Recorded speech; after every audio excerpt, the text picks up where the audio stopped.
Appropriation Bill. I see Minister Madikizela. Thank you very much, Mr. Deputy Speaker.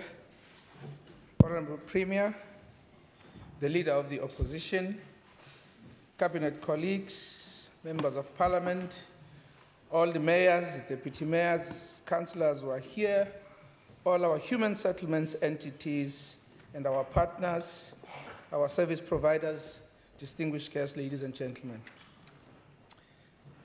Mr. Deputy Speaker, it is my pleasure to table the 2018-19 financial year's budget for the Western Cape Department of Human Settlements.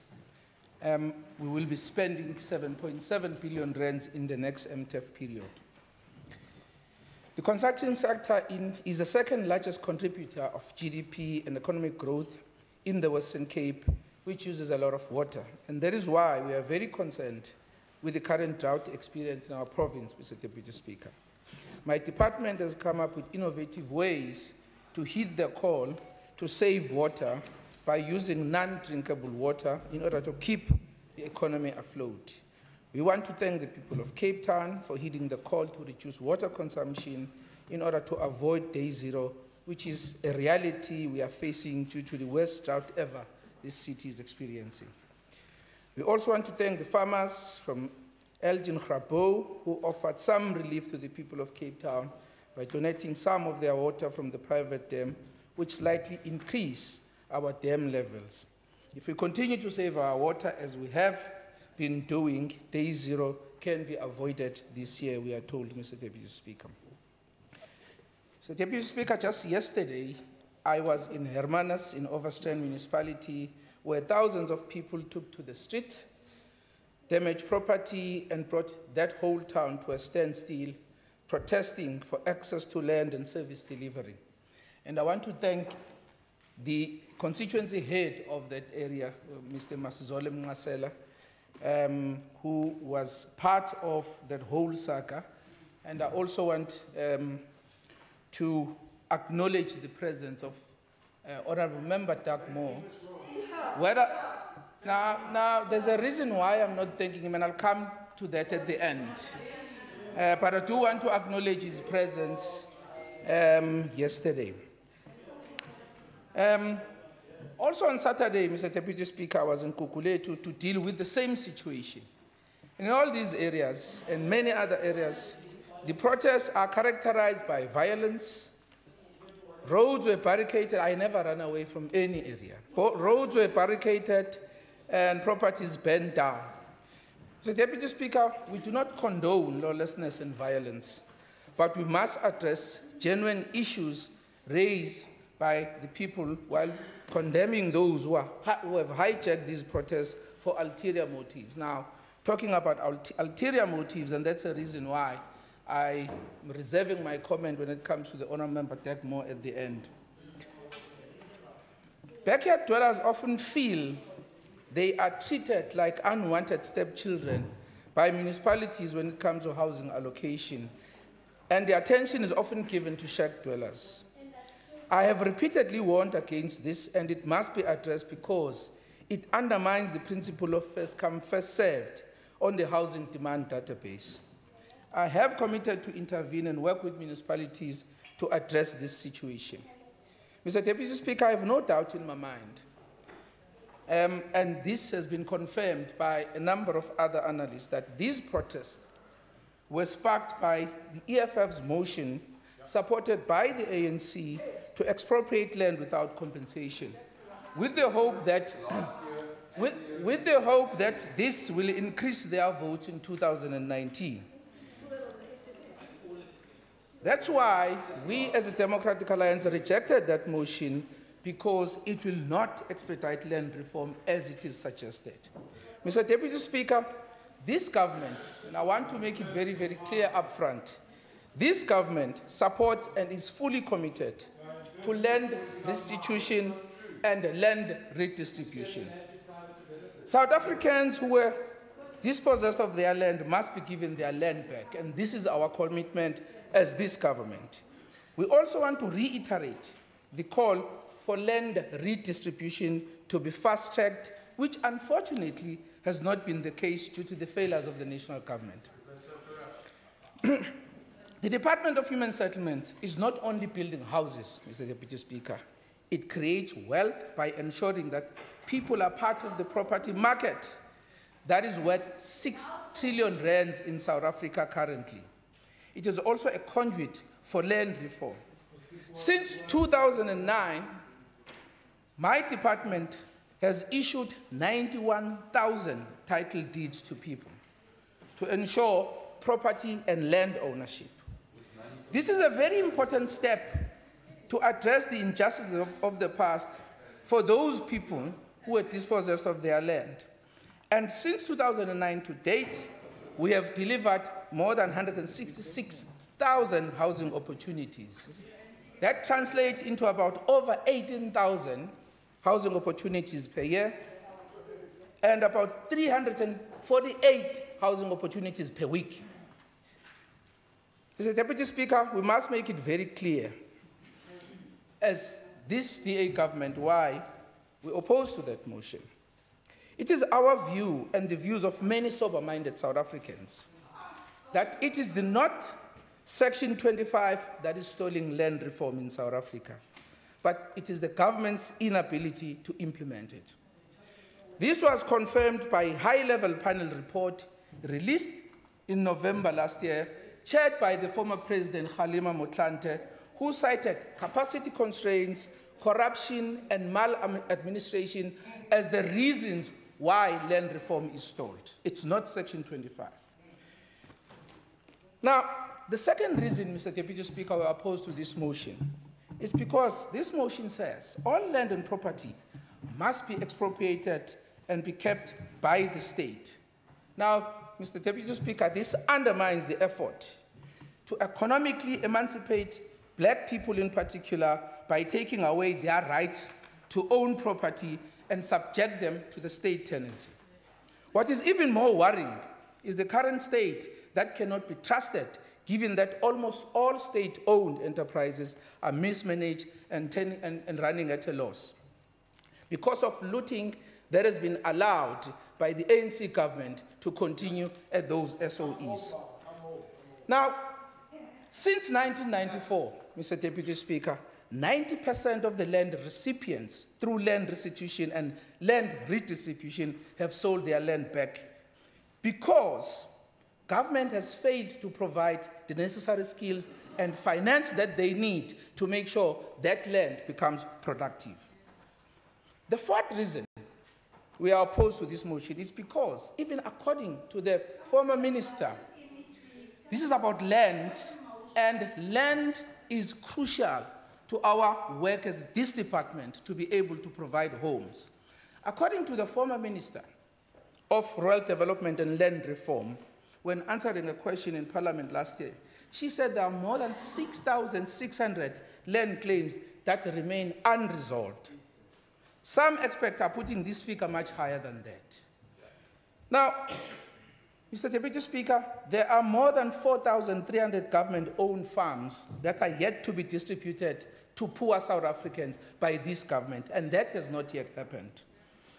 We have almost 2 million hectares of residential land under government that is still unoccupied, and some of those pieces of land are here in our province. Now, amongst 35,000 commercial farmers as well, they owe the banks almost 160 billion rand, Mr. Deputy Speaker. Now, if this motion were to pass, it would collapse the financial market. In fact, Mr. Deputy Speaker, the new president of Zimbabwe, Emmerson Mnangagwa, has warned us against this. And this is a man who's talking from experience, saying that we must not do it. And lastly, it's still not clear which land will be appropriated, who owns that land, to whom it will be given to, and what criteria is going to be used. And that is why we are saying, that this is a foofy and an election gimmick in order for the ANC to increase vote in 2019. Because even the deputy president, when you ask him whether they have explored the options presented by Section 25, he did admit that they haven't explored Section 25 fully to be able to fast-track land reform in South Africa. Order. Madam Speaker, the National Department of Human Settlements has been dealt a severe blow.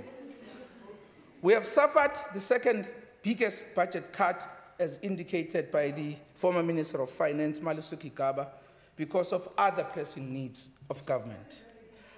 Our budget will be cut by more than R1 billion in the next MTEF in the Western Cape alone, against the backdrop of a massive population growth experienced by this province, which stand at about 2 million people in the last 15 years. That is between 2002 and 2015, according to the community survey released by Stats SA last year.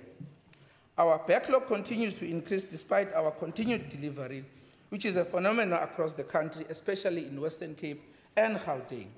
At present, our backlog is hovering above 575,000 families because of this population growth that I spoke about. And this department has a budget to only assist about 18,000 families a year. And that is why we have to innovate and find creative ways to stretch our rent.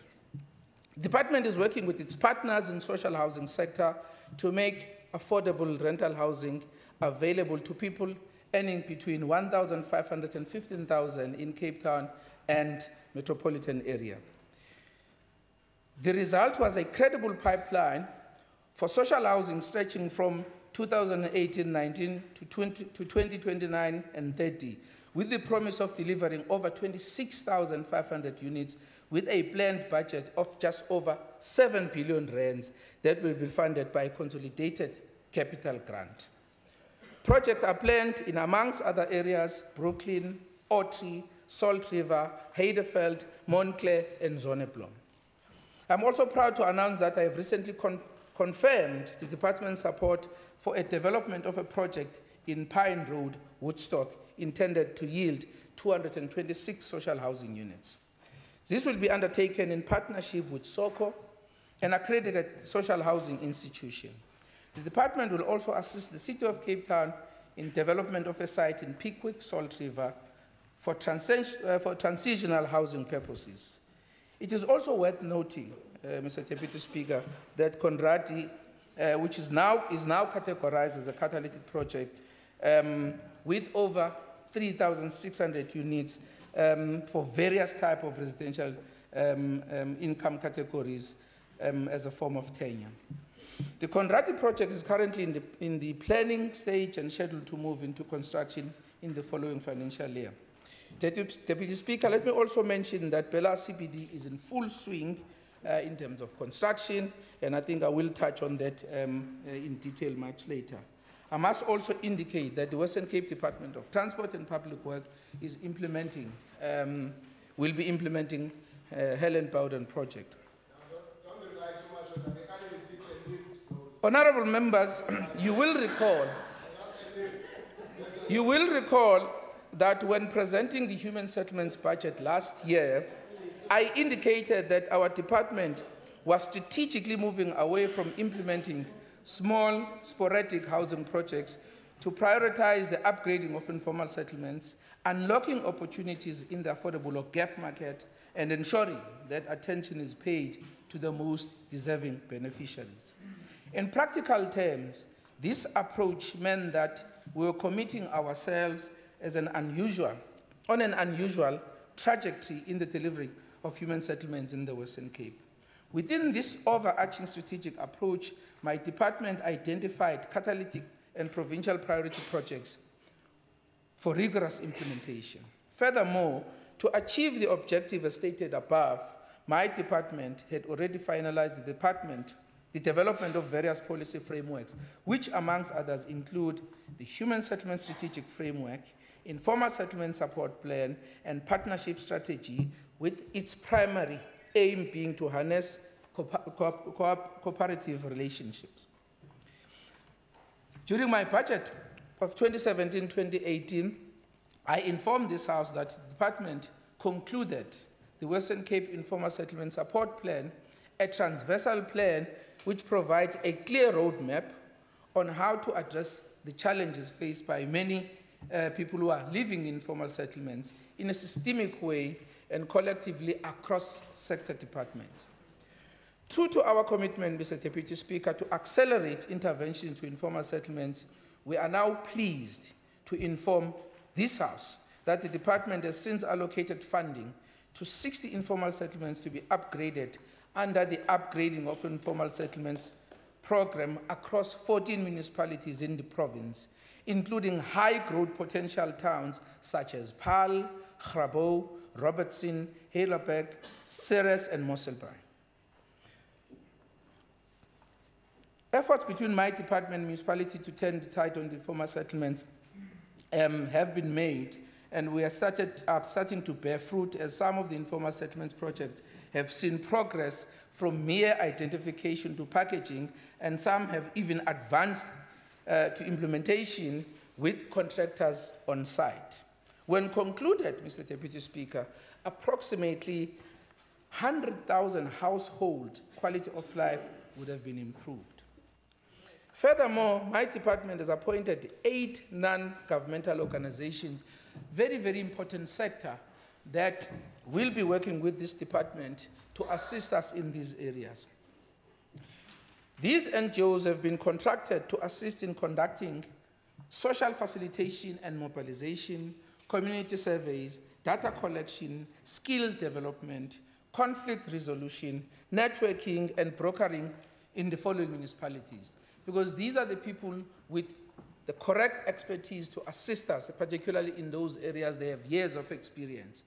They will be working in these areas: Langeberg, Breedevallei, Drakenstein, Stellenbosch, Wetzenberg, Cape Agulhas, Overstrand, Swellendam, Diewaterskloof, George, Kanaland, Neisner, Hessequa, Mosselbaai, Oudtshoorn, Pito, Cedarburg, Matsikama, Saldanha Bay, and Swartland. In addition, we're in the process of appointing engineers and contractors in those informal settlements which are ready for construction, where the implementation will go to UISP project, which entails service sites, including a slab and a toilet. To monitor progress, the department has established a forum which meets quarterly to deliberate on progress.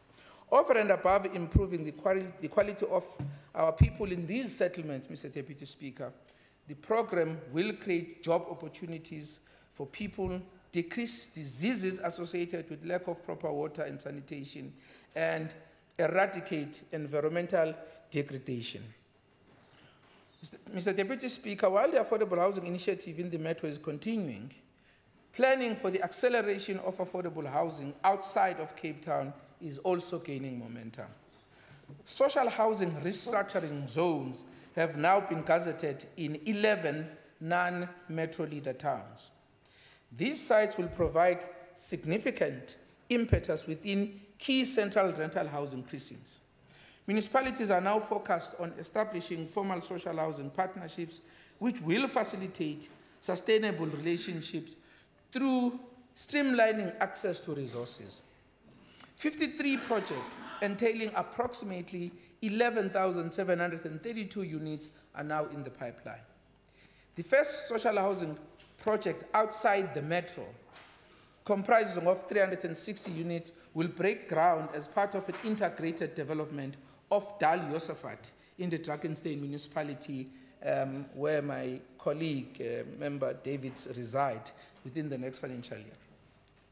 Recognizing that existing property management practices for municipal rental stock is a significant challenge and affects the financial sustainability of municipalities, my department, in partnership with the Social Housing Regulatory Authority, or SHRA, has undertaken a comprehensive analytical assessment of property management systems and policies within non-metropolitan towns, aimed at supporting municipalities to move towards long-term development and operational property management efficiencies.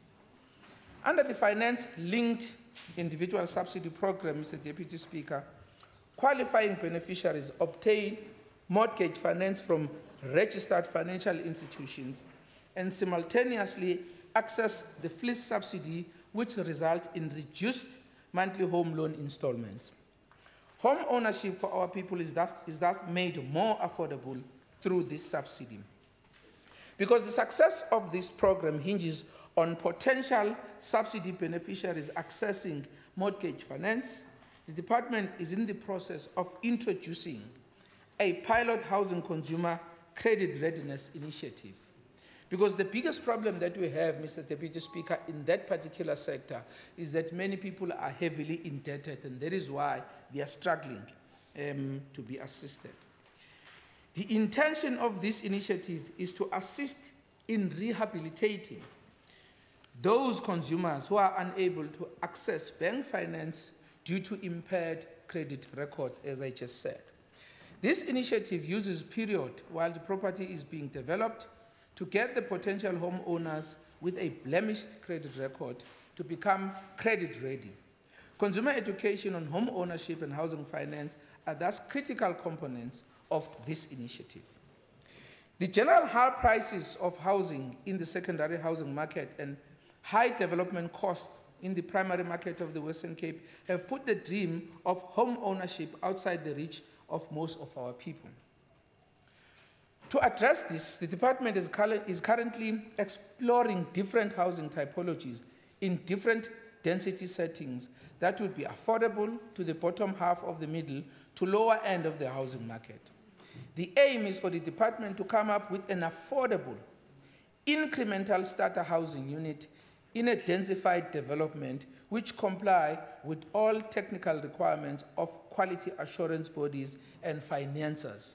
Because our intention is to make sure that we are able to build a house that is affordable for the market that we want to provide for. In all our mega projects, the department is implementing FLISP to accommodate the lower strata and the provision of a service site for non-qualifiers who are predominantly higher earners but unable to secure bonds from the banks. And this is what many people are saying, including those in Hermanas when we were there yesterday.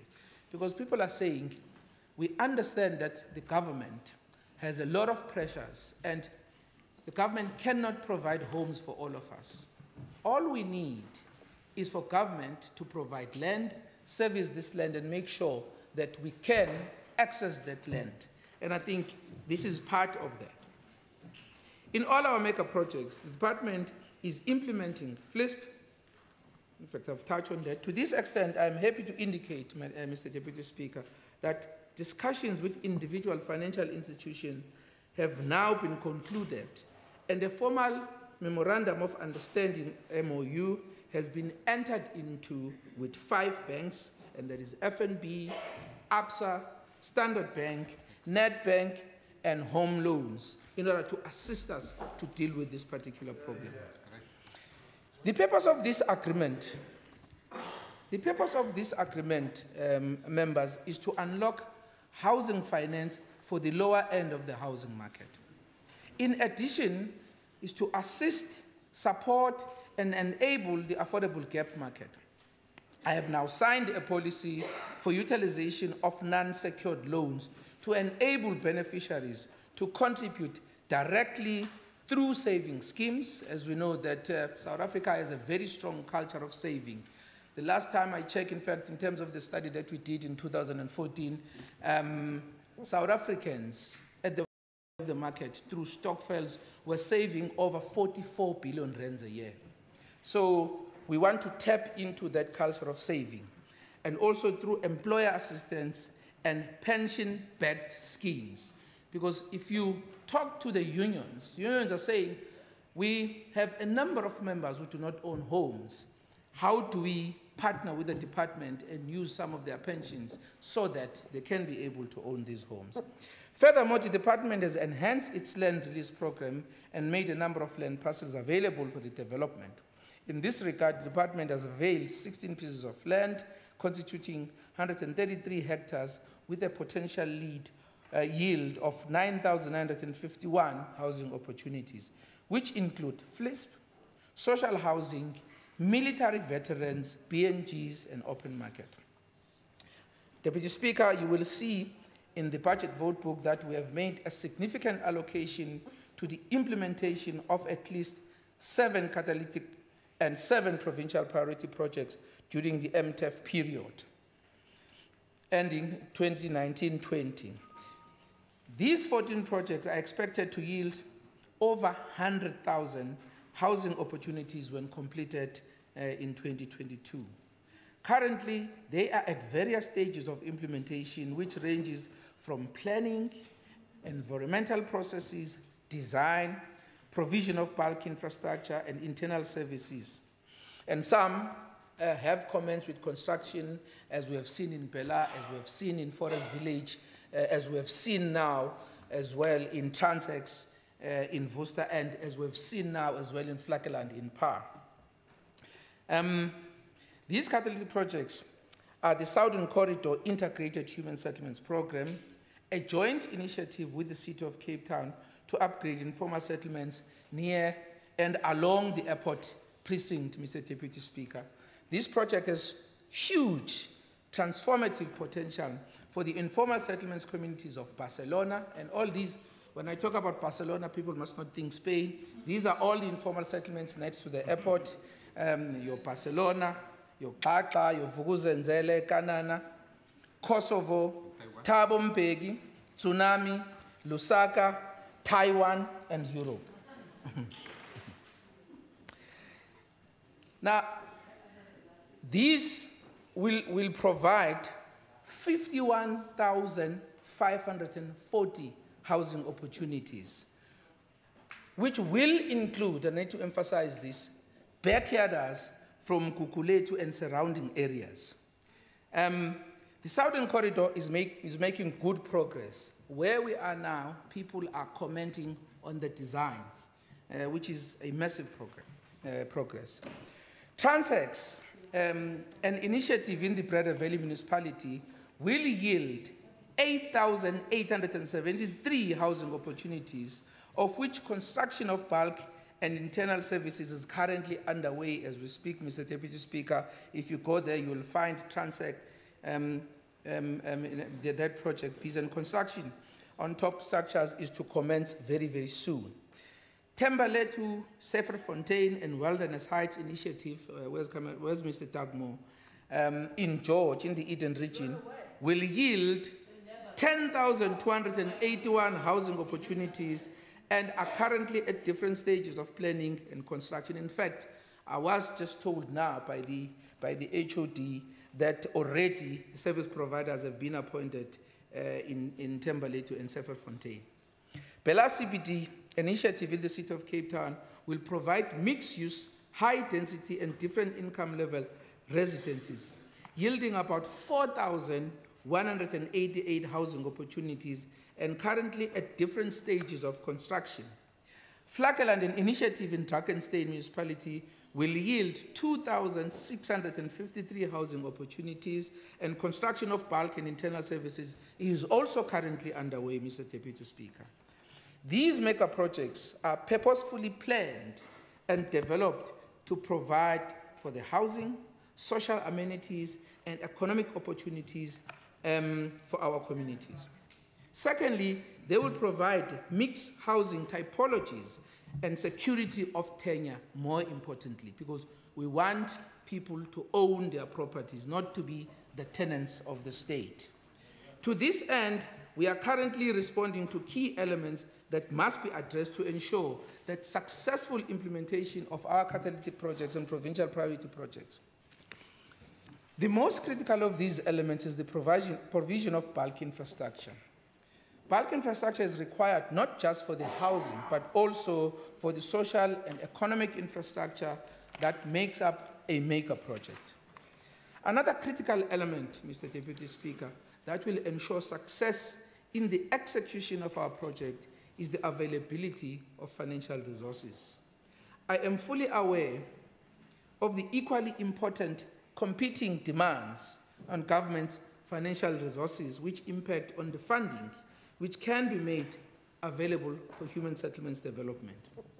Thus, we are engaging in robust partnerships, interventions aimed at developing sustainable collaborations with the private sector. And I must say that the response from the private sector has been very good. We believe that this intervention will generate assistance required to address the government budget shortfall in the provision of housing opportunities. Mr. Deputy Speaker, in order to realize this noble yet necessary ideal, we have since selected 102 potential partners who we have invited to register on our database, which is the Department Partnership Framework Agreement database. Mr. Deputy Speaker, my department has also opened the framework for contractors and potential professional service providers for all and sundry to register and be kept in a database. This process has served as an incubation program that will graduate construction SMMEs to higher grade and ultimately to become captains of industry in this sector. Because as I often say, Mr. Deputy Speaker, that the responsibility of this department is to house, is to empower SMMEs, particularly those who are previously disadvantaged, and also is to create jobs. Currently, the department has 101 contractors working in this province. Since the inception of 2017-18 financial year, we have utilized 64 historically disadvantaged individual contractors and 44 professional services providers with HDI status, providing services such as planning and professional services. Similarly, the department has, since the inception of this last financial year, which is ending on Sunday, utilized services of 22 contractors with youth representation and 49 contractors with women representation. Resulting from efforts made in mainstreaming the historically disadvantaged into the economy, an amount of just over R1 billion, which constituted 51% of the entire grant of human settlements, was spent, Mr. Deputy Speaker, on historically disadvantaged individuals.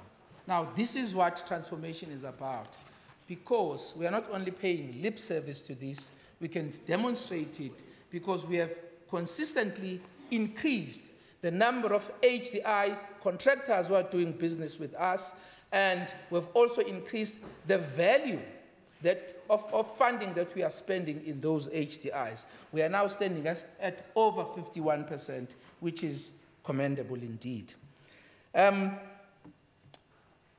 Mr. Deputy Speaker, we have already created 1,552 job opportunities, which translate to 454 full-time in the current financial year. Since 2009, 160 contractors with HDI status, including professional service providers, have been empowered by this department. 11,366 job opportunities translating into 3,495 full-time jobs have been created by this department.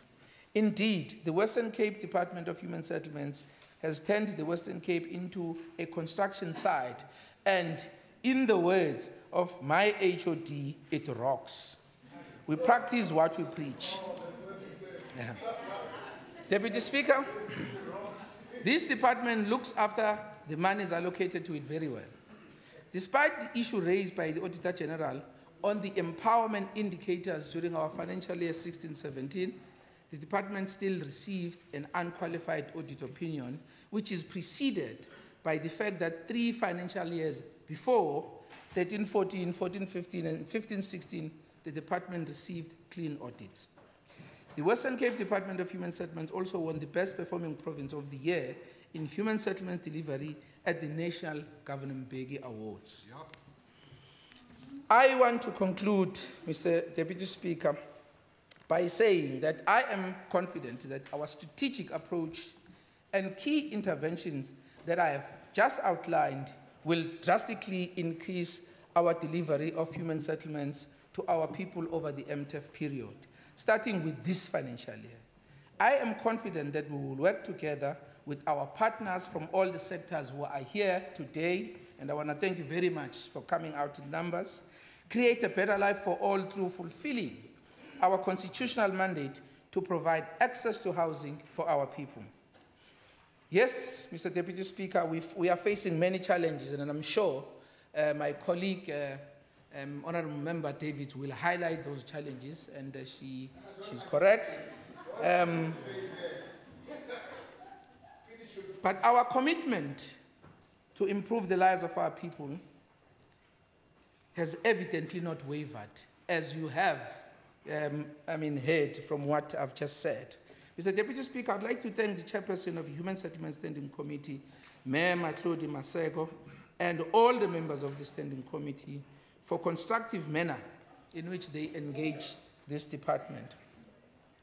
And we have committed to make sure that we deal with all the issues that the Standing Committee has raised.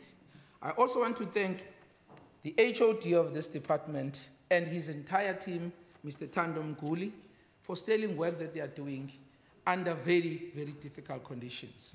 I also want to thank my office team under the leadership of Mrs. Elizabeth Kluter. This team is a backbone for me, and they have been providing much needed assistance to enable me to do what I have to do. And finally, I want to thank all our government, our local government partners, as I've mentioned them initially, and the private sector, the financial institutions, as I said, for cooperating and collaborating with us to form the formidable team of implementers we require to realize the objectives and achieve the outcomes I have outlined in my speech. I salute all of you.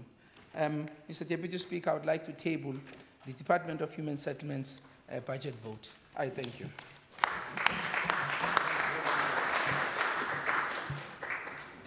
Order. I see Honourable Maseko. Thank you very much, Deputy Speaker. Deputy Speaker, with respect, I personally graduated Member Dagmore as a Minister of Law and Order in the past, until I saw and read the message between him and Faiz Jacobs, deliberately instigating violence and unrest in the community welfare manners. Honorable Dagmore has no right today to sit on his high horse and question the integrity of this government. While his own actions are indicative of his greed for power over the lives and the well-being of our people. The fact that a politician can place his power over the value of a life is quite frankly deplorable. Deputy Speaker, I support this budget, and here are the reasons why. When we do the annual reports, we look at the department's path approach to human settlements developments in the Western Cape. In exercising our oversight role, we look at the mechanisms of accountability, and we assess the health and performance of the department. We look at the past highlights, progress achieved, and shortcomings that may need intervention to fulfill the department's mandate. As a standing committee, we then give advice where necessary.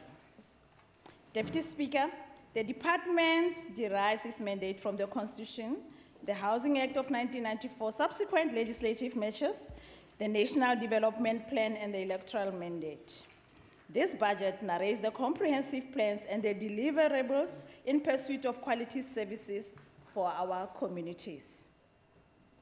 The Minister alluded that the province's 2018-19 budget will be cut by 1 billion over the next 3 years. That means the main focus is provide more for less. Now, before I continue, Speaker, here's my concern. As you'll remember, I talked about the National Development Plan. That includes all provinces, the Western Cape, Northern Cape, Northwest, for those who don't know, Gauteng, Limpopo, Mpumalanga, Eastern Cape, KwaZulu-Natal, and the Free State. Housing is a basic human right, and we agree to that, irrespective of their political ideologies. Clearly, the ANC does not share these beliefs. The member of the ANC top 6, ANC National Secretary General, and the Honorable outgoing Premier of the Free State disagrees with this principle. According to a News 24 investigation, and I quote, that's the heading, the ANC Secretary General Mahashule and daughter involved in dodgy 150 million RDP housing scam, close quote.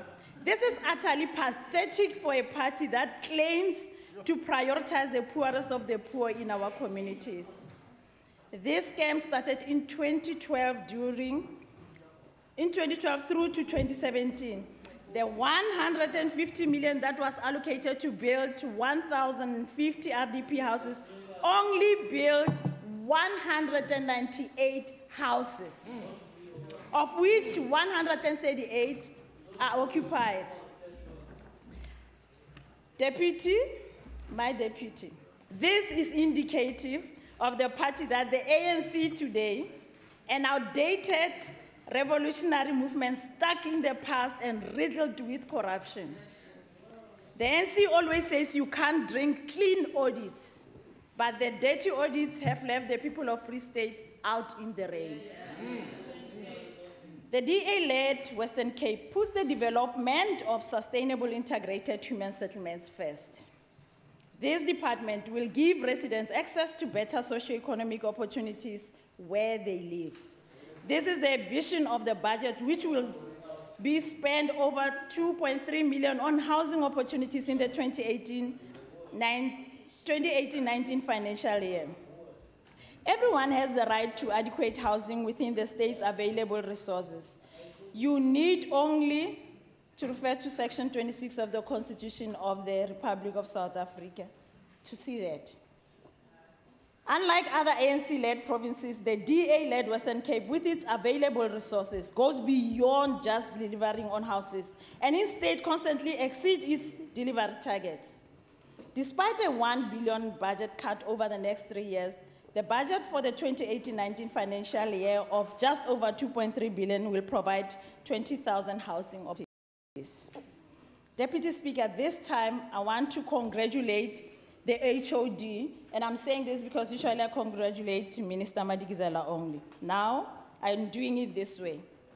I want to congratulate the HOD, Mr. Mguli, his team, and the Minister Madikizela, and all staff of the Western Cape's Department of Human Settlement for showcasing what it means to give quality service delivery. Obviously, the proof is in the National Gavin Beggy Award. I am extremely proud of this department's effort to deliver housing opportunities to qualifying and deserving residents. During the 2017-18 financial year, with a budget just over 2.5 billion, the department has again exceeded its housing targets of 18,000 by producing 18,160 housing opportunities. This is a proof that where we govern, we deliver. The second program, which is Housing Needs Research and Planning Program, caters to the people of this province. Member Chajam, through you, Deputy Speaker, where the DA governs, it does deliver. The second program, again, Deputy Speaker, this is a proof that where we govern, we do deliver. The second program, which is Housing Needs Research and Planning Program, caters to the people of this province by ensuring human settlements are developed sustainably. This ensures that people's homes are surrounded by basic services, including roads, electricity, access to work and schooling. Hence, the program plans for multi-year housing development plans and project pipelines with municipalities and researches sustainable human settlements. This program will receive 24 million in the 2018-19 financial year. The DA in the Western Cape provides a wide range of housing policies to best support the different segments of the housing market. This encourages market-based solutions for housing provisions in gap markets and fosters self-help solutions to free up resources and aid the poorest and most vulnerable. Deputy Speaker, as South Africa's fastest growing economy with the country's lowest unemployment rate, the Western Cape is a highly desirable destination for South Africans from other provinces seeking jobs and economic opportunities. These people also need housing. However, many resort to backyarding and living in informal settlements. In the city only, over 6 days this month, its staff had to deal with 65 land invasions and associated protest incidents. This puts a lot of pressure on the departments because land invasions mushrooms into informal settlements. Whilst the DA in the Western Cape understands the frustrations around not having adequate housing, communities are urged to put a stop to this criminality as it is incredibly difficult and expensive to control. To address this challenge, the DA in the Western Cape has 3 strategic priorities, which include directing more resources to upgrading of informal settlements, improving the living conditions of many people living in informal settlements and in backyards, and also continue to wait for houses. The second one, increasing affordable or gap housing to provide shelter for people who earn too much to qualify for free subsidized housing and too little to qualify for bonds. And the third being prioritizing the most deserving people in relation to free B&G houses. Deputy Speaker, in the previous year, the department started with the UISP. The aim of this initiative is to improve the living conditions of communities. I'm happy that, Minister, in 2018 alone, the program is going to benefit about 60 informal settlements and over 25,000 homes will be upgraded with basic services. The DA takes land reform seriously. Beneficiaries of this program will also receive title deeds for their properties. Among the beneficiaries of upgraded households are Kayamandi, Grabo, and the Mossel Bay. The empowerment and upliftment of these communities are made possible by the third program, Housing Development. This program provides housing opportunities and access to basic services to beneficiaries in terms of the Housing Code. It does so by providing immediate access to housing goods and services, by providing housing opportunities through a phased process, and creating access to rental housing opportunities, such as the Urban Restructuring and Integration Project. Unlike the DA in Western Cape, other ANC-led provinces deliver and overpromise on housing targets. ANC claims to be concerned about the land reform. I'm not going to go into details. Champion the District 6. We'll see if you really are serious in the land reform. Deputy Speaker, the Western Cape will implement 16 land release projects, producing nearly 10,000 housing opportunities. The DA in the Western Cape is incredibly proud of its pioneering and forward-thinking Bela CBD development project. And I'm going to say this slowly. The genius of this project is that the cost of the affordable housing will be reduced by the payment of more expensive surrounding housing. This provides an opportunity for surrounding communities to break down social classes and integrate with one another. The Bela CBD project will provide 4,188 units that cater for the subsidy market. Bonded subsidy market, not the spokesperson for human settlements. Units that cater for the subsidy market, bonded subsidy market, social housing, open market rental units, student accommodation, and freestanding open market units.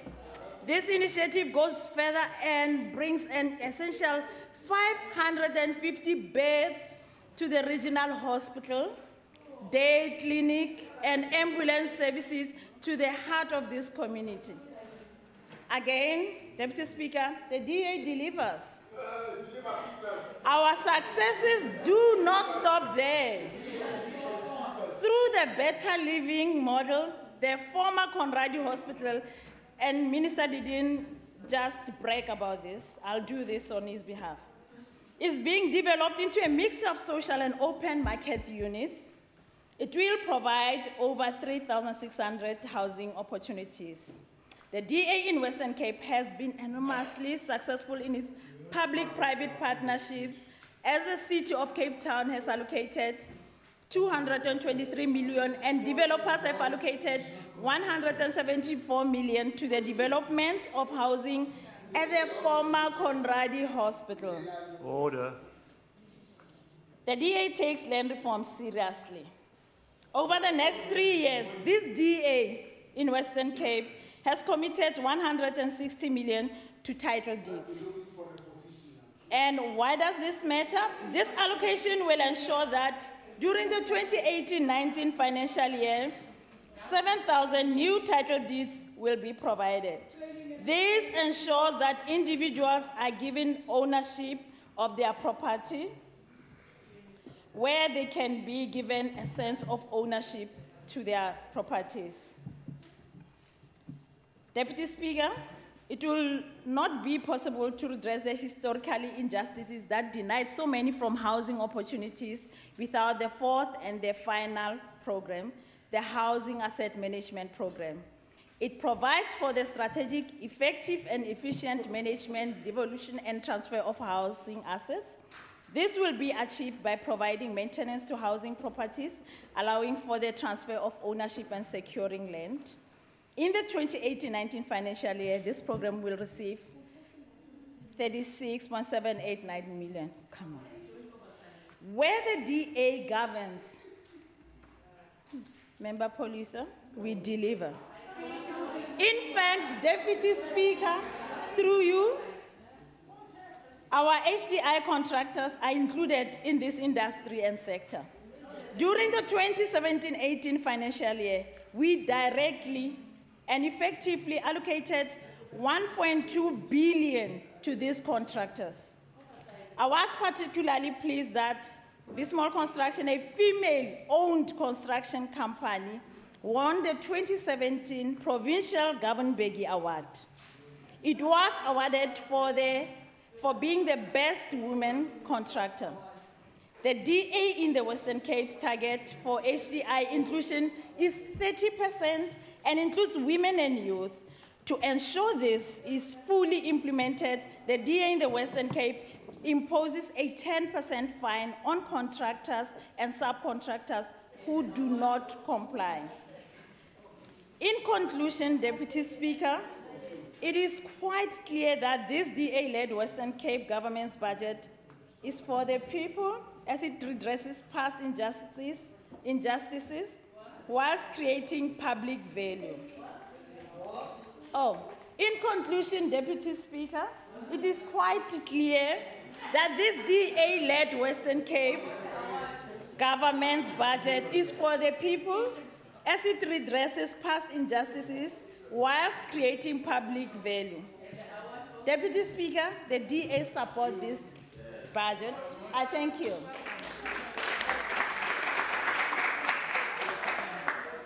Order, Honourable Ash. Thank you, Honourable Deputy Speaker. Honourable Deputy Speaker, I want to raise on a point of order. I want the Honourable Maseko to apologise and withdraw. She was casting aspersions on the integrity of Honourable Dugmore by indicating that he incited and or instigated violence in Hermanus. And I wanted to apologise and withdraw that. Yes, I did not pick that exact words up, but I will refer to Hansard, and if necessary, I will refer to Hansard and come back to the House with the proper ruling. I see the Honourable Davids.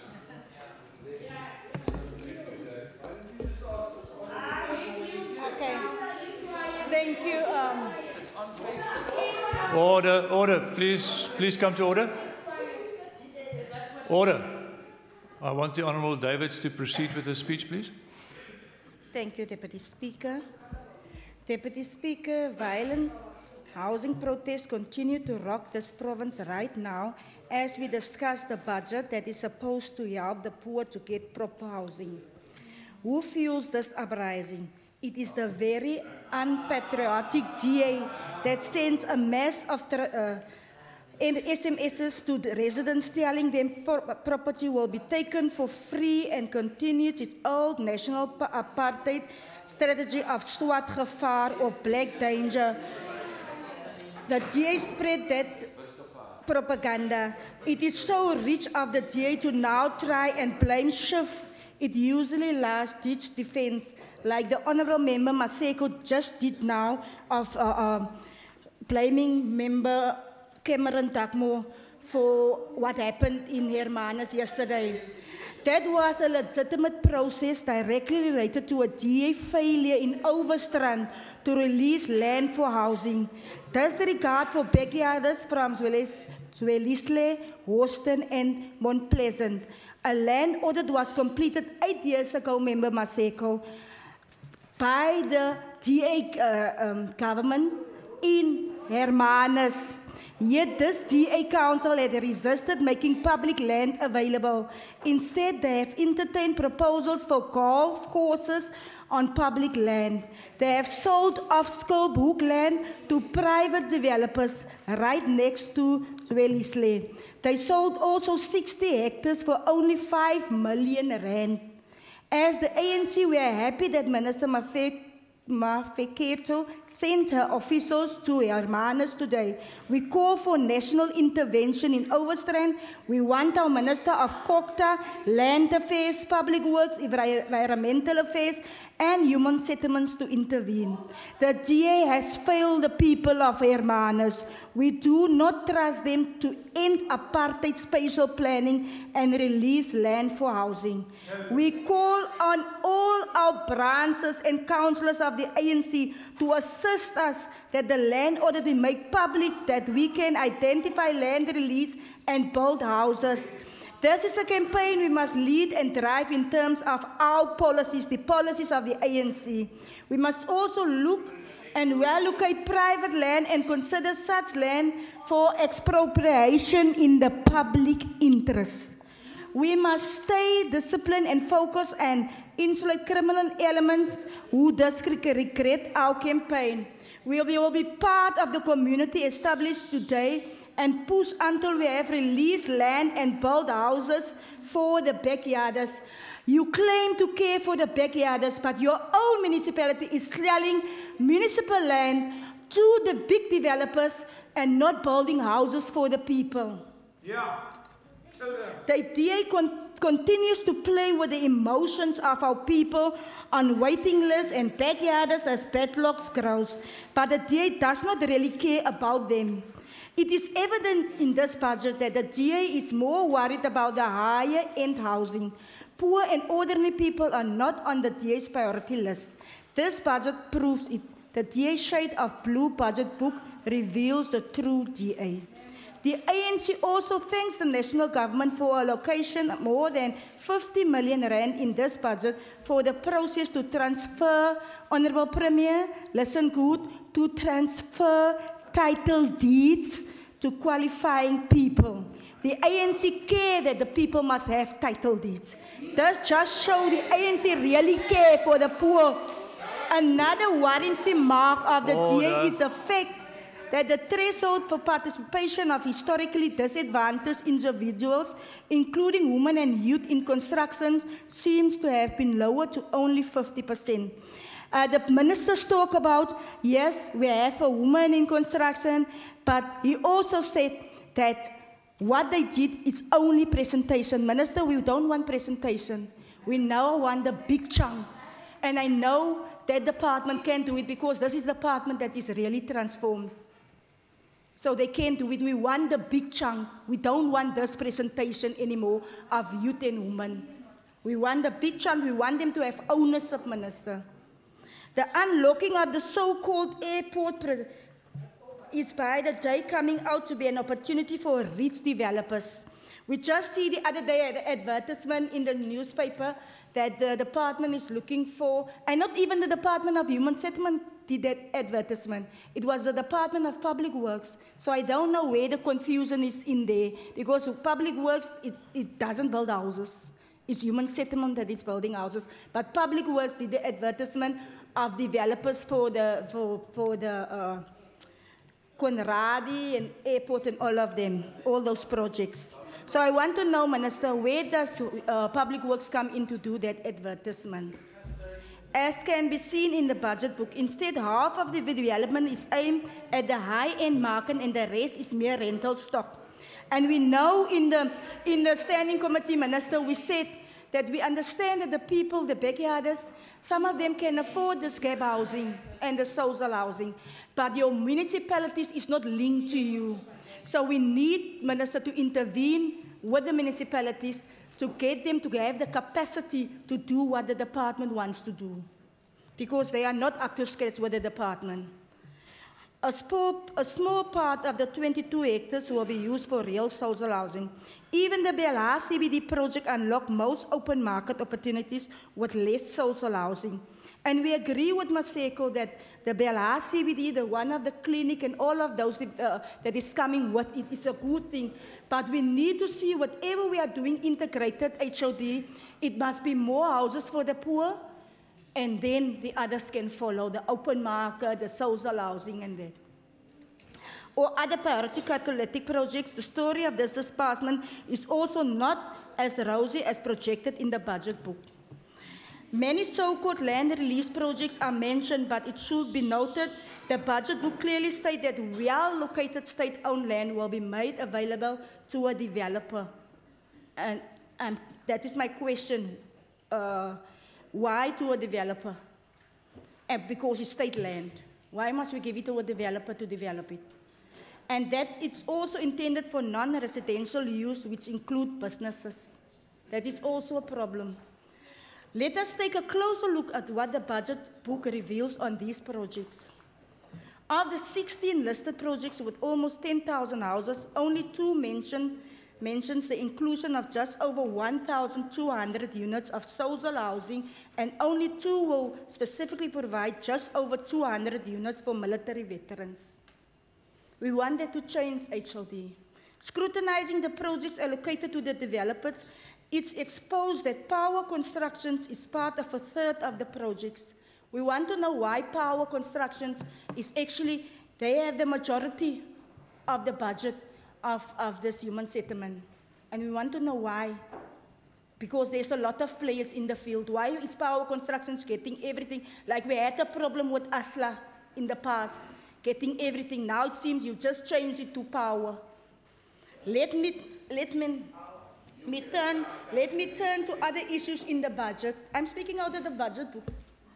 There are far too many DA-run municipalities that cannot spend this allocation and regularly returns unspent money, including Stellenbosch and Drakenstein, not to mention Cape Town Metro.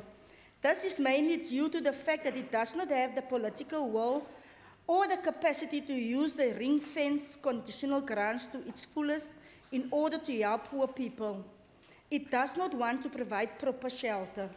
One can only wonder why is the Human Settlement Department not more effective in assisting municipalities over the 3-year budget cycle to plan and their spending better. We need to have an intervention by now HOD, to assist them, because every time, even in the 2017 budget book, we are saying they don't have the capacity, they don't have the capacity. But when are we going to have a solution for them that don't? Okay, so sorry. When are we going to have a plan to assist them with the capacity building? The DA wants to only give people the sand as their bed and the sky as their ceiling, which the DA calls housing opportunities. This is now the vision state in this budget that the Western Cape wants to offer residents livable settlements. But clearly it's against providing basic houses to the very poor, and is clear from this budget. What is so livable about an empty plot for poor people who do not have the means to provide their own houses? They have to continue, so whatever they can to build structures that look like squatter or informal areas. Thus the squatters. Donald Trump. This department says it follows a provincial strategic goal to enable inclusive living environments for its people. But apartheid spatial divides are kept intact as it's evidence in the case with the Tafelberg school site. This department must still explain why it supported the sale of that prime piece of land instead of using it to integrate people and build social or affordable housing for all the poor people who commute to work and serve the more affluent in the high-yield Atlantic seaboard area of Sea Point. Could the Honourable MEC tell us why he supported that? This is not in my backyard attitude. This not in my backyard attitude of the DA is also clearly demonstrated by various Sea Point councillors, including shadow of a Cape Town Mayor J.P. Smith, who wanted all poor people removed from Sea Point. The DA through this budget also contributes 25 million rand to fund security services and the Spice Cape Town Land Invasion Unit, who with all sorts of jackboot tactics manhandles people and remove their means of survival in all sort of raids. This tendency to not spend allocation is fast catching up with the DA that arrogantly brags it is the best run regional and municipal government option in the world. Despite stating it is mission that the Human Settlements Department is committing to accelerate delivery and promote social cohesion, the divide under the DA model grows. Let us explain this a bit further. The week in August last Sunday published a very interesting report that stated DA run Johannesburg and Cape Town metros have lost nearly 540 million rand meant to cover costs of provision of bulk infrastructure to poor households due to non-performance. This is given to upgrade informal settlements, but does the DA want to upgrade the informal settlements? Even with massive contribution from the ANC-run central government, I do not think so. It is worth reading that the article again, it states Finance Minister Nene stopped the transfer of 363 million to Joburg, while Cape Town forfeited about 176 million rand allocated under the Urban Settlement Development Grant. The millions were stopped in terms of the Division of Revenue Act after both municipalities failed to spend the money due to, and I quote, serious of persistent material breach, unquote. It also empowers Treasury to stop the allocation if it anticipates that a province will subsequently underspend on its allocation. The report continues. It states Cape Town and Johannesburg were identified as the poorest performing metros and would be stopped of the allocations. The money will be relocated to other metros like Buffalo City, Mangaung, and Ekurhuleni. The purpose of the grants is to assist metros to improve urban land production to the benefit of poor households, improve spatial integration and densities according to the SA Local Government Association.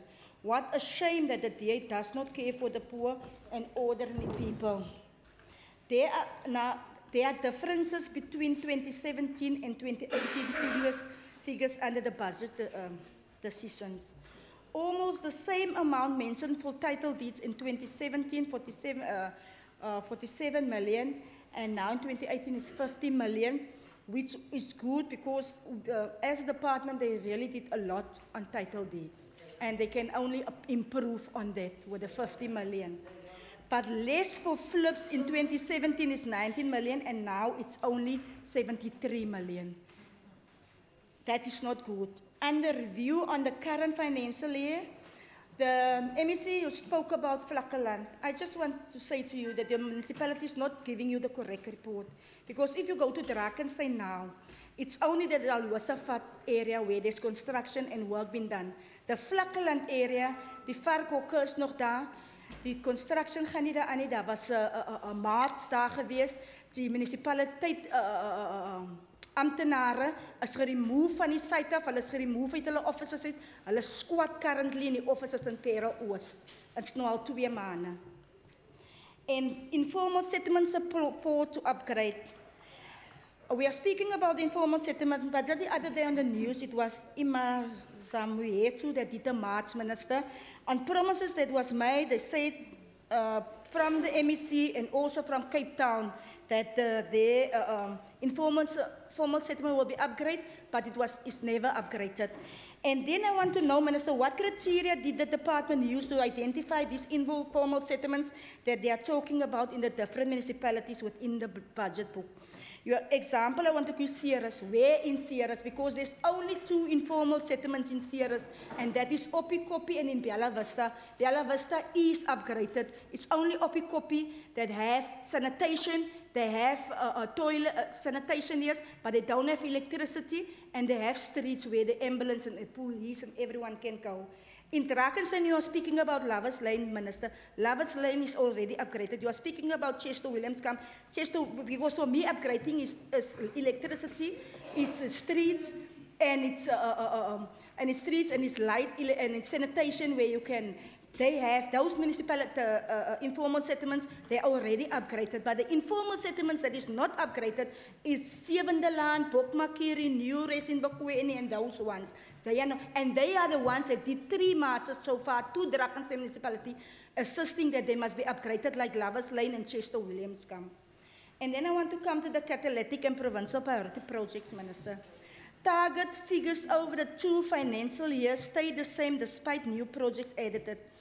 So I wanted to understand, Minister, in the budget book, because in the 2017 budget book, you didn't speak about, especially the Cape Town one, you didn't speak about you only speak about the farm there and the others, but now there's an N2 gate. But the total of the housing, the 551,000 stay the same. I wanted to understand that, because if we add that, mustn't that total go up? That is what I wanted to understand. And then I want to come to the Josephat Vlakland project. In 2017, you said you put the 2 together, and then you said it's 6,000 units. But now in your 2018 budget book, you put the 2 separately. And if you count the 2 separately, you come to 4,931. So what happened to the 1,000-something houses there? And in program 3, on household transfer, it decreased, but goods and services dramatically increased for 4 times the amount of the previous year. What is going on there? And is that for support to GA donors? Then we must clarify that. Transfer to local government also varies sharply. Cape Town is decreased now. Cederberg is decreased. Bergrivier and Drakensberg decreased. While Matsikama, Saldanha Bay and Witzenberg increase. Why? Or is it that the municipalities that support the Premier have got money from this department increases, and the municipalities that support Patricia have decreases? I thank you.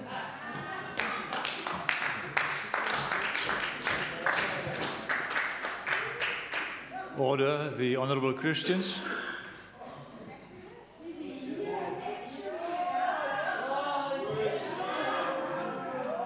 Order. We welcome the member back in the House. Deputy Speaker. Order. Deputy Speaker, the ACDP support vote 8 on human settlement. The vision of this department is to have access to livable, accessible and safe, resilient, multi-opportunity settlements. And Minister, I agree with you that government need to provide land in order to build houses. Just a few concerns is, as you mentioned, the 575,000 people still on waiting lists. And the waiting list itself, there is alleged that there is still corruption when it comes to waiting lists. People jumping the queue because of who you know. The 91,000 title deeds that was handed over, Minister, we want to know how many of those houses were sold. Because I was phoned the other day to say that, from the media, to say that people that receive title deeds are selling their houses because of no income, cannot afford rates and all of those type of things. But let me just come to the Hermanus land grabs. How can an individual in this house stoop so low by instigating land grabs in order to gain brownie points to ascend to the leadership of this province. That is the fact. That is a fact. His irresponsible actions, by his irresponsible actions and instigation, police is busy restoring order in Hermanus instead of working where they are needed. Where they are needed.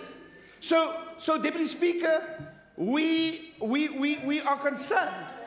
We are concerned, and we know we do ICDB agree with responsible when it comes to land retribution.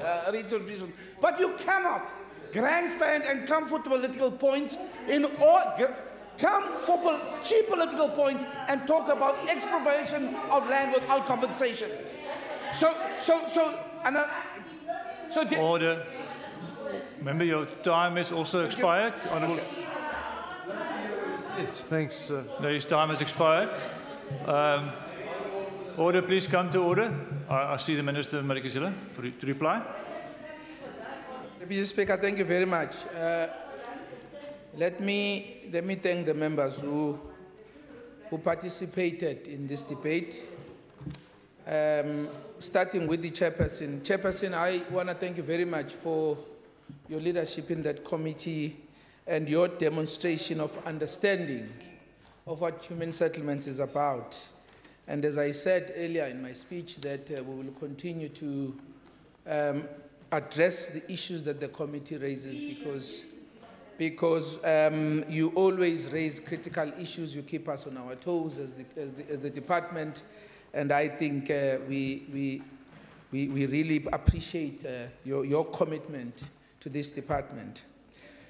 On the issue of Member Doug Moore's message, which is the issue that was also raised by Member Christians, I must say that, Mr. Deputy Speaker, when I saw that message, I was very disappointed first, because beside the fact that we are opposition members, and this is, yes, let me just read it for you again, because I have it here.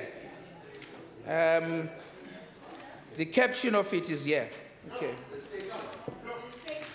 Now, there is a message that is coming from his provincial secretary,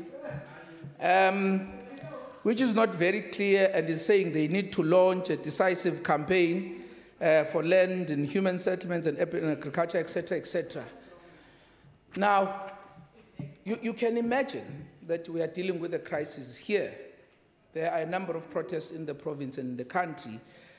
And you see a message that is coming from a member of the opposition that says, this is a campaign we must lead and drive in terms of our policies. We must also look at well-located private land and consider, well, it didn't finish. Now,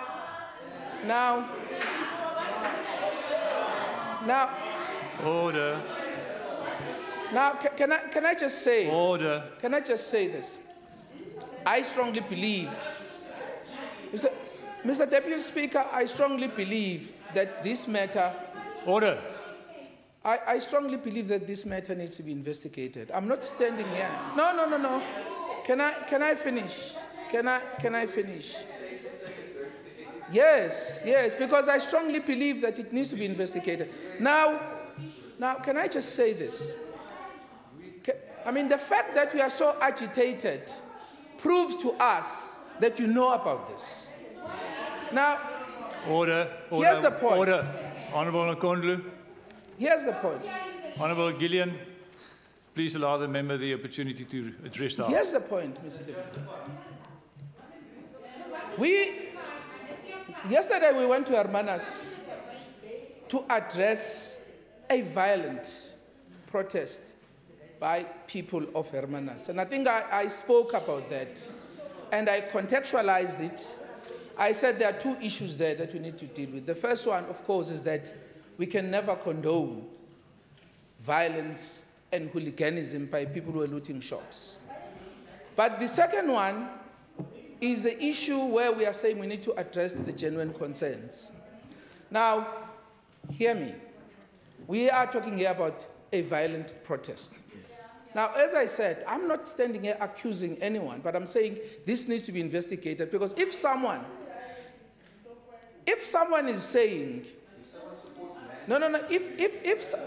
is saying, Order. if someone, this is a campaign who must lead. Now, we were dealing with a violent protest, and we're dealing with land invasion.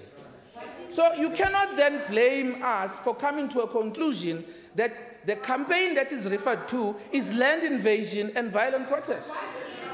So let the member clear his name, because if you read this in the context of the situation that we're dealing with. Just 1 second.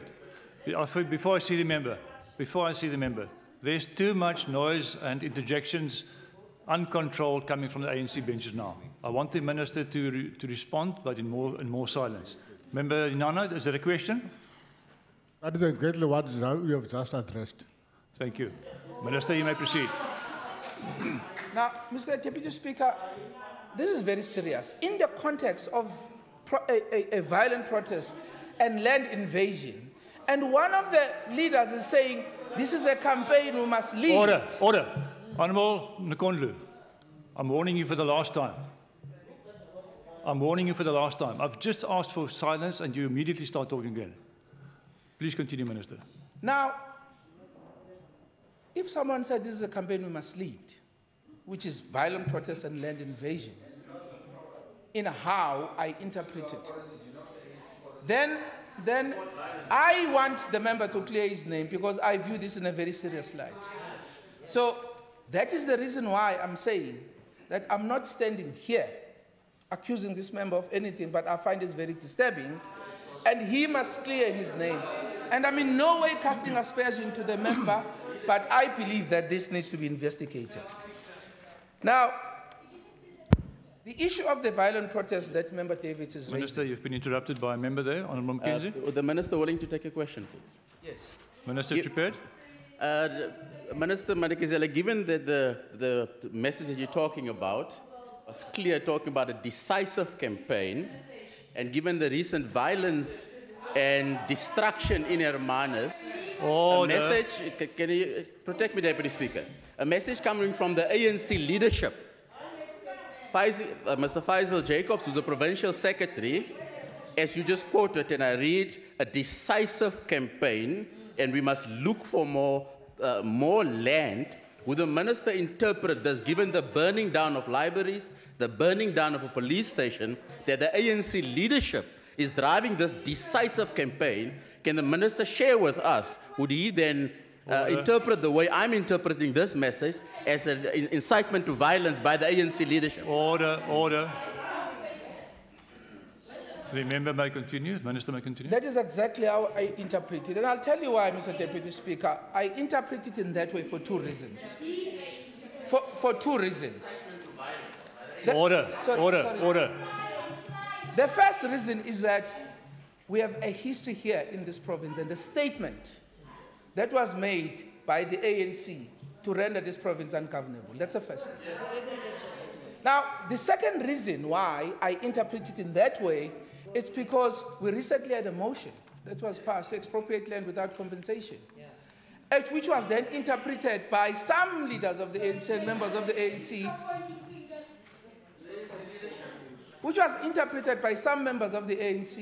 as a license to grab land.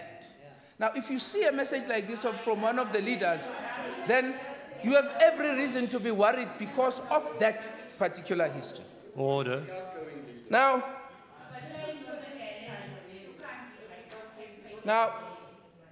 Member Davids, you spoke about a number of things, and I do want to say that I agree with you on a number of these things. And you've also posed a number of questions, and in the interest of time, I will provide the answers to some of these questions. But perhaps I need to address just one or two on some of the things that you have made.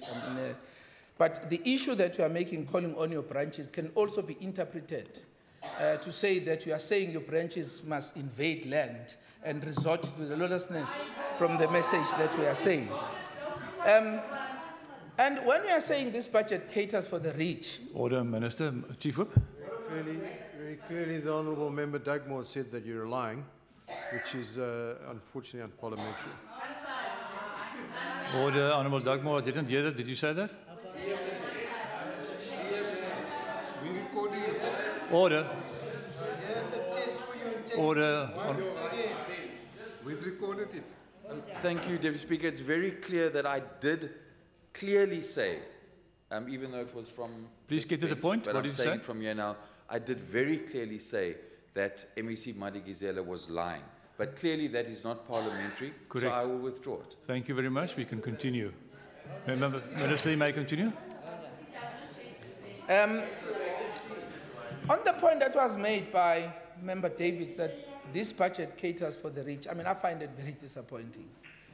This department spent its entire budget on poor. I'm not sure whether you are claiming that our office administrators, the teachers, the policemen are rich people. Because if you read this budget carefully, we are making an effort for those taxpayers who are, by the way, the heartbeat of our economy, because they are making it possible for us to provide free services. And the fact that those people are finding it difficult to own homes, it's something that must worry all of us. So if we are saying we must now make an effort and make sure that those people also get it, whether it's a property in terms of plot because they don't qualify for free houses or houses under FLISP, I mean, for you to interpret that as a budget for the rich, I mean, I find it very, very disappointing.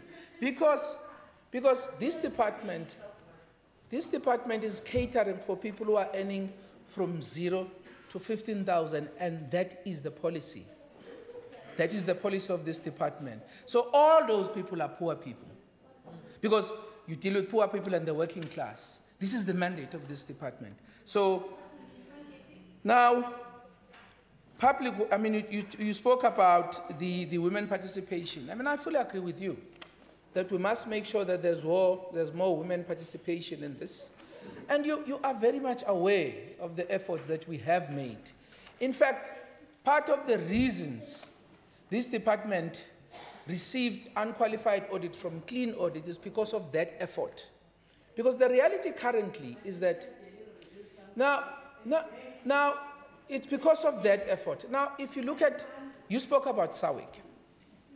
Now, South African women in construction, I don't know how many times I had meetings with South African women in construction to try and assist them. So, and if you want us to engage outside this parliament and be part of those engagements, you are more than welcome. Because there were challenges that were faced by SAWIC, and they were very honest about those challenges. And we made a commitment as this department that we want to partner with you as SAWIC because we want to assist you as women in construction to be part of this department so that you are able to benefit from the work that this department is doing. Now, you are asking why do we give the land to the developers? This department does not physically build houses. We are assisted by partners in the form of developers to build those houses. Now, we ask for the developers to partner with us so that we can be able to do what we need to do in terms of providing homes to millions of South Africans and millions of the people of this province, because this is the approach that we are using across the country. It's not unique in the Western Cape. And again, you spoke about the funding for security. The problem that we have is that there are people who are stoking fires out there, instigating people to vandalize our homes and to invade them.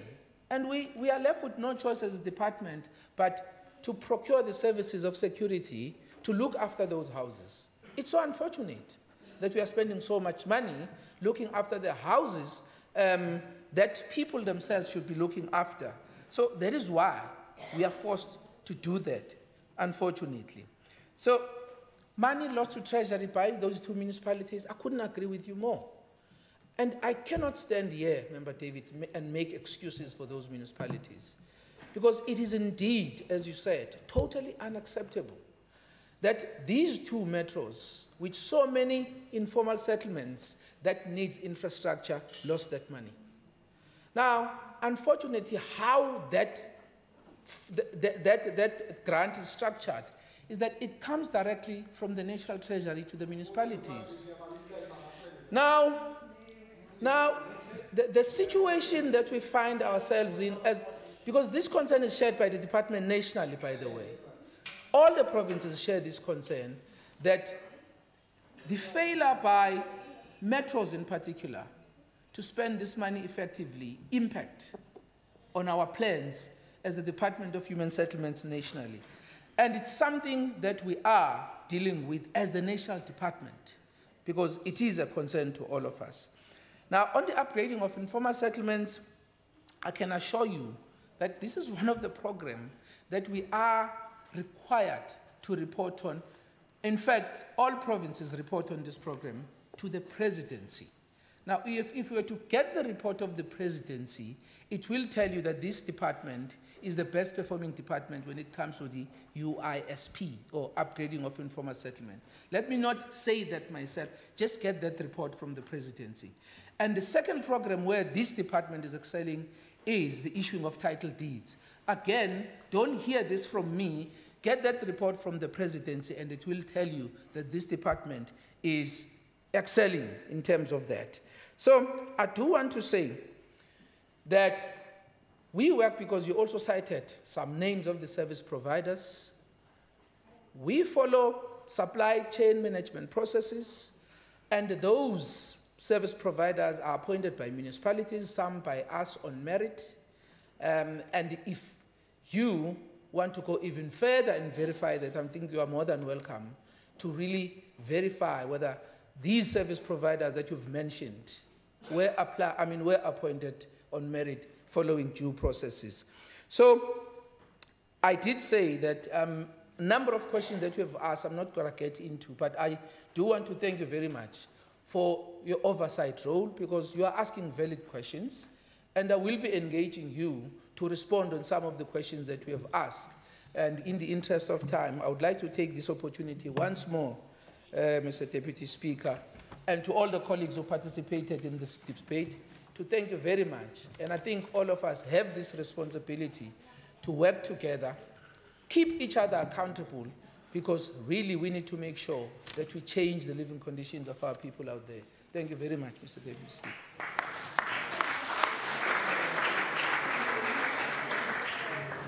Order. That concludes the debate on this vote. The business will now